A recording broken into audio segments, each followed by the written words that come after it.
Can I say, first of all, how pleased I am to welcome Premier Wen to London, to welcome him and his ministers for what has been already a series of constructive meetings about economic issues, environmental issues, and general issues concerning our two countries. China is a strategic partner for the United Kingdom in trade, development, the environment, and in foreign policy. Our talks today and our talks on Saturday evening have focused on the issues that will arise where monumental decisions have to be made at the G20 meeting in April, and we are trying to arrange an agenda that is designed to see us through the current crisis and ensure that the world comes out stronger and more resilient.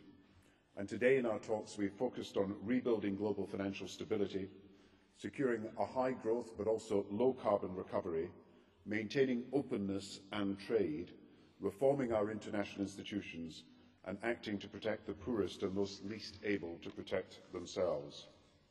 This crisis has demonstrated fundamental failings in our banking system that we rely upon to fuel our economies, and Premier Wen and I share the common commitment to improve and reform our financial institutions and to agree a new era of global cooperation and coordination that will enshrine the common principles and rules for financial regulation and supervision that all countries in the world should follow.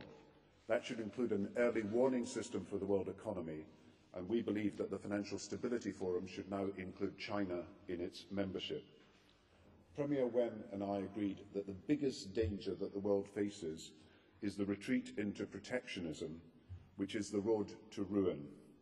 The best attack on protectionism is to demonstrate today the benefits of trade for jobs, for businesses, and for eventual prosperity. And that is why we are ready today to break through old barriers that have existed in trade between our two countries. The UK is the largest European Union investor in China, and the UK is the leading destination for Chinese investment into Europe.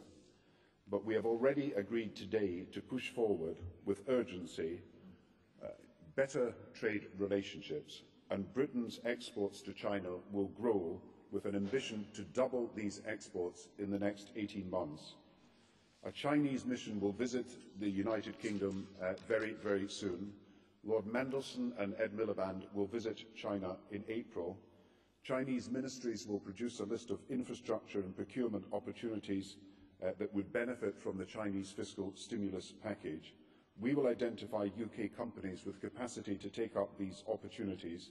We will work together towards the April visit of Lord Mandelson to match the opportunities with UK companies in key sectors that we have identified, from aerospace, high-tech manufacturing, infrastructure, to education, the creative industries, pharmaceuticals, vehicles and other areas.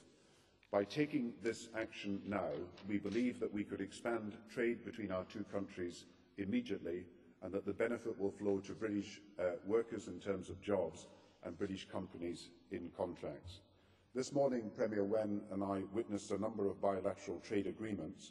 We agreed a memorandum of understanding to promote UK trade and investment in China's regional cities, an agreement on cooperation in the field of patents, and at the Business Summit Premier Wen and I opened this morning, we agreed an action plan on sustainable development. The most important agreement is, however, that we will extend trade between our two countries, and I believe the doubling of exports over the next 18 months is something that is absolutely crucial to helping the world economy recover. We have agreed also that over the next few months we will take forward our joint action on climate change. When Ed Miliband visits China in April, he will discuss the road to Copenhagen and how we can work together with an accelerated timetable for implementation of the EU-China near-zero coal emissions. The UK's foreign policy is underpinned by a commitment to human rights and fundamental freedoms, and I welcome the opportunity to discuss developments in China, which are the subject of the annual UK-China Human Rights Dialogue. Premier Wen has overseen improvements in social and economic rights in China, which have lifted hundreds of millions of people out of poverty over the last 3 decades. But the UK will continue through our regular dialogue to seek record progress towards all international human rights standards. and I urge further dialogue on the Chinese government to resolve the underlying issues in Tibet. Britain and China's relationship is expanding each day with emerging links in the fields of sport, education, science and culture. We are well on our way to a target of 11,000 joint research papers between our two countries in scientific understanding between 2008 and 2012. We are working together to ensure that London's Olympic Games can match the success of the Beijing Games of last year.